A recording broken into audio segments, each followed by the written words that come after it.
Of course it's raining. Why is it always raining when I'm doing a Okay guys, welcome back to another video on this channel, and as you can guess by the title of this video, I'm beyond excited. This is a moment I've been waiting for, or we all have been waiting for a very long time. Today I'm able to give you a first sneak peek of the GR4. I was allowed to show you the camera body, talk a little bit about it, maybe even turn it on. By the time this video comes out, the camera is not on sale yet. It's coming out a little bit later, so stay tuned. But I was giving this special honor to try the camera before it comes out, alongside two other GR photographers, and we were giving this assignment to take some photos for Ricoh so that they can post some images alongside the launch. I won't be able to show you any photos in this video though, so you have to wait for the official launch. And of course I'm going to do a proper video, share my impressions using the GR4, show you some example photos as well later when the camera is being launched. So come back if you want to see that. Yeah, so I haven't even seen the camera. I haven't even touched it. I just put it from the box Ricoh sent me into this box here, which is a box my wife is using. So the camera is still wrapped. I haven't really seen it because I want to show you a real, honest first reaction. I don't know, maybe I get emotional. Who knows, maybe I get angry. So we're going to see all of that today. To be honest, I feel scared opening this box because even though I have seen the images, the camera was on display at the GR space in Tokyo, so people have seen it, but not many people outside of Ricoh have held it in their hands. So I have the GR3 here around my neck. This is the street edition.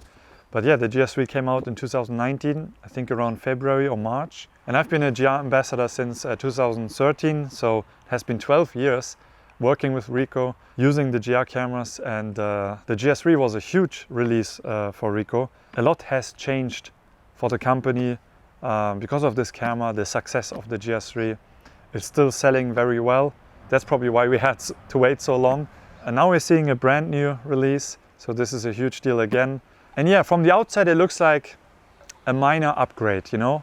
The internals are all upgraded, okay, but from the outside there isn't much new. But I think it's important to wait for real world experience reviews, such as I'm going to do for my next video, because I have a feeling this camera will feel very different to this one. That's just my guess. But yeah, let's open the box up and see the camera already. And it's starting to rain more and more here, so I don't know if I should keep filming, but you know, let's just do it. Okay, here we go.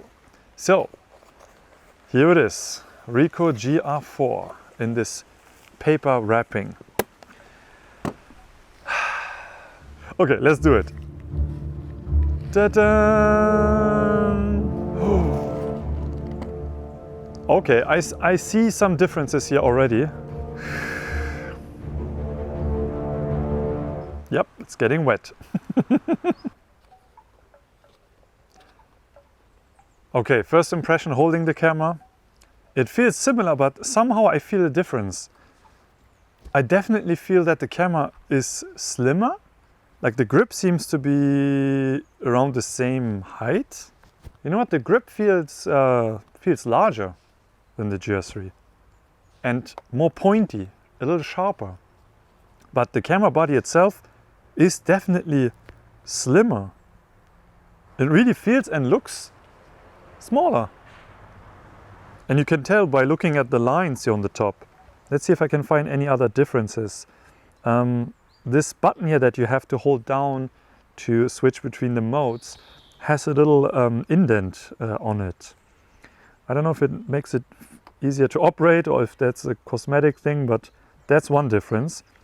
The gears of the front wheel or the texture is different. On the GR4 it has, how would I describe this? I will show you some close-ups so you know what I'm talking about. And then of course the back has changed. Not a lot, but it has changed probably in good ways. So first, we don't have this back wheel anymore. That's not news because you have already seen that when the official specs were published. I personally never used this wheel on the back because I'm not using my GR cameras fully manual.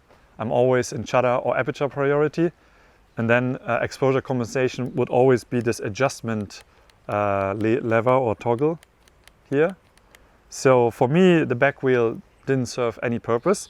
But for all of you who use the back wheel for exposure compensation or changing ISO, I'm curious to find out how this will change for you. Oh, nice. Okay. I can confirm that the adjustment wheel, which is, yeah, it's a wheel now on the back here on the GR4, not like a toggle switch where you can only go left and right. This is actually a dial now. So you can go to the right and to the left. It has the same structure and feel as the front dial or wheel. But I can confirm that you can also press it in. So I'm sure there will be something like this quick menu that you have here will also be here. And then of course another huge change is we get this plus minus rocker switch back that we have seen in the GR and the GR2, which a lot of people really liked, and they were sad seeing this going away with the GR3. I don't know what I like more. I have to try this camera and turn it on and use it. I have a feeling that I might accidentally bump it. From holding the GR4, I don't feel that I'm touching it, so it's probably not going to be a problem because it feels a little bit more ergonomic than the GR3. There's also a more pronounced thumb rest or thumb resting area on the GR4. It is kind of similar to the GR and GR2. Yeah, I would say the GR4 feels a little bit better in the hands. Yeah, I think I can get used to it, but we have to see. Not many changes on the left side. There's still the movie button. I don't know why we need movie recording features, functions in the GR camera. I use my phone a lot to film quick videos and quality is fine. Yeah, I would be okay with Ricoh getting rid of movie mode, but I guess some customers, users are using it. The rest looks pretty much the same. The lens has been redesigned. It's a new lens now. So very curious about image quality. From the outside, it looks exactly like the GR3. I hope we are getting another interview with the designer of the GR4. I would love to hear, you know, the thought process about these changes. Hopefully Ricoh Japan is making something about that. Yeah, I guess I could mention that there's an SN mode now on the mode dial, which probably stands for snap focus. Yeah, other than that, pretty similar camera from the outside. But the GR4 definitely feels different. It definitely feels different. You can feel it when you hold it because your thumb is usually like here and then your index finger is here. So you feel the slimness of the GR4. It feels different. Okay, I just put in a battery into the GR4 and I want to turn it on now for the first time so you can see me. I just accidentally turned it on. I didn't even realize. So what happened was there was a GR icon fading in and fading out, which was cool. Just the GR logo. And now I'm in the language menu, so I have to set the camera up first. So no card in the camera. And I guess the camera's ready. So now if I half press the shutter button, I will be in live view mode because right now it's saying no card in the camera. But we have 53 gigabytes or something like that, internal storage. So we don't need a card technically. Oh, I'm so curious if we can do a backup to the SD. That would be so cool. But yeah, first time now seeing the live view. Let's go. 3, 2, 1. Okay, I'm starting in the SN mode and I can already see that my front wheel is changing focus distances. I mean snap focus distances. So I'm going to go into my usual mode, which is TV, shutter priority. Okay, now the back wheel is changing the values, not the front wheel. I know we can change that in the menu. Okay, yeah, first impression, using the back wheel here, which is new, I think I can get used to it. Okay, but the UI seems to be very similar. I don't see any differences here. Okay, let me switch to to my preferred autofocus mode, which is Select AF. Okay, first autofocus test using the GR4, using Select AF, middle autofocus point. I'm going to focus on my camera here.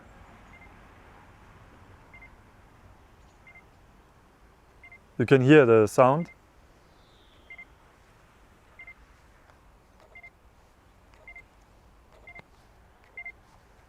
Oh, that's fast. Focus to the distance, release, Now my hand here, like half a meter. Huh. Okay, there was a tiny bit of hunting just now, but overall,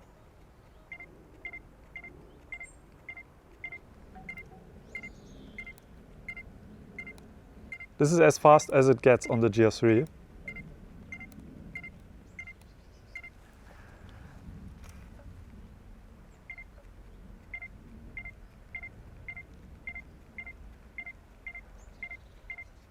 And this is the GR4. Ooh, that's definitely faster, right? Okay, now I'm curious about tracking AF, because that was always not great on the GR3. So,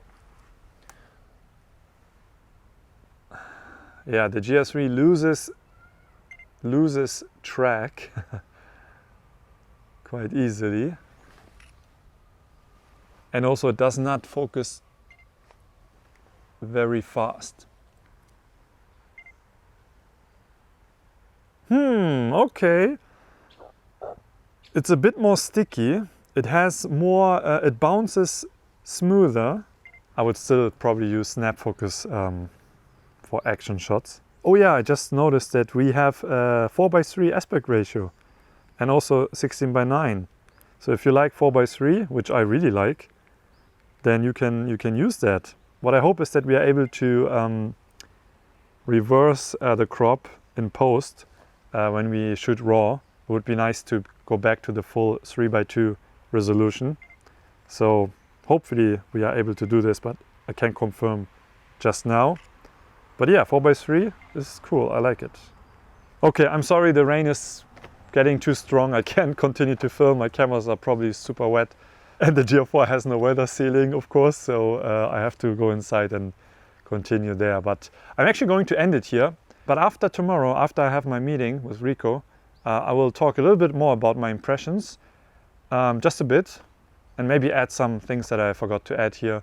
Yeah, otherwise I see you when I do my proper first impression video and show you some example photos. I'm also going to bring this on a little trip soon, so I can take some photos where it looks nicer than here in rainy Germany. So yeah, stay tuned and I see you soon, or I see you tomorrow. Bye bye. So a few weeks have passed and I delivered my photos to Ricoh, and I think I have a better understanding about the GR4 now. And I would love to tell you more about it and share my thoughts, but I want to reserve that for the real world experience review. But for now, all I want to say is that yes, on paper, the GR4 doesn't seem to be a huge upgrade to the previous model. But with the GR cameras, it has always been about refining the model. So with every model, we are getting a more refined experience.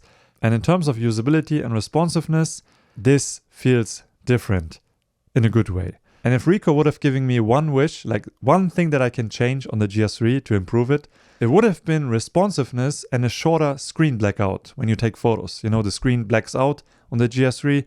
It's not that long, but on my other cameras, my bigger cameras, I can take photos much faster because the screen blackout is much shorter.